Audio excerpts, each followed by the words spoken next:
বৈষম্য বিরোধী ছাত্র আন্দোলনের মার্চ ফর ইউনিটিতে যোগ দিতে দেখা গেছে হিজড়া জনগোষ্ঠী ও দলিত হরিজন জনগোষ্ঠীদের মানুষদেরও। বৈষম্য বিরোধী হিজড়া জনগোষ্ঠী এবং দলিত হরিজন তফসিলি জনজাতি পরিষদ এ ব্যানারে তারা অংশ নেন।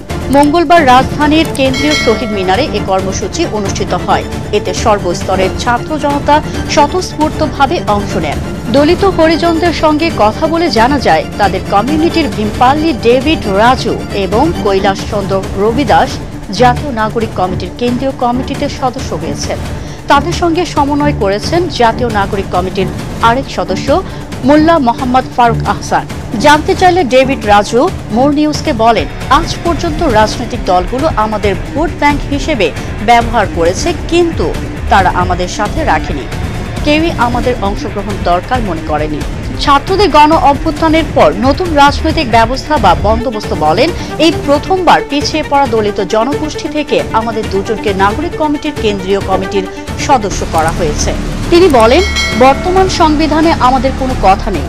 আমাদের 1.5 কোটি জনগোষ্ঠীর কোনো স্বীকৃতি সংবিধানে নেই। বৈষম্য বিরোধী ছাত্র আন্দোলন নতুন করে সংবিধান পুনর্লিখনের কথা বলছে, তাই আজকে আমরা তাদের সঙ্গে সংহতি জানাতে এসেছি।